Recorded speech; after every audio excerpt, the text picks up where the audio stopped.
ចឹងការគូ polygon ឧទាហរណ៍យើងចង់គូតាមតំបន់នេះជាផ្ទៃទឹកអីចឹងទៅចឹងយើងចូលមក add polygon ហើយមុននឹងគូអ្នកនរគ្នាត្រូវប្រកាសថា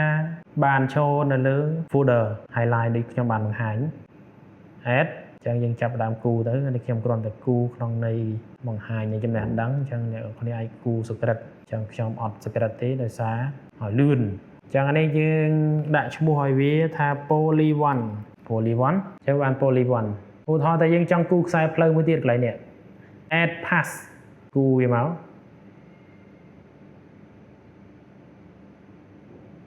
ខេចឹងគឺយើងអត់បានដាក់ឈ្មោះវាដាក់មកយើងថា line យើងដាក់ថា road ចុះ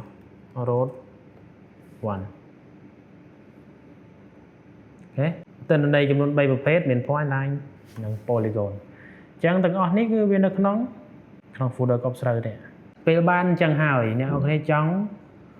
យើងចង់ save ទៅអានេះឧទាហរណ៍ថាអ្នកនរគ្នាមានទិន្នន័យផ្សេងទៀតអញ្ចឹងទៅតែទិន្នន័យនៅក្នុង folder របស់យើងអញ្ចឹងយើងចង់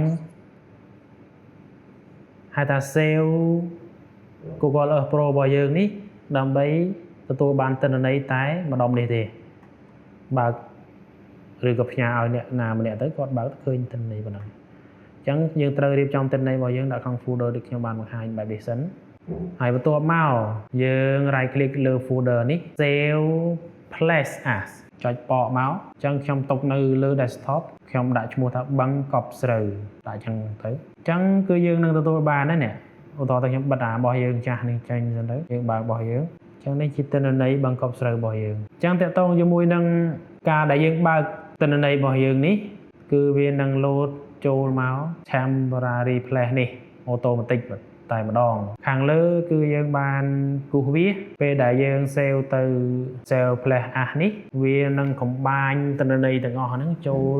តែមួយ file ទេដោយ file KML ហ្នឹងអញ្ចឹងនេះគឺជារបៀបនៃការប្រើប្រាស់ហើយអ្នកនរគ្នាអាច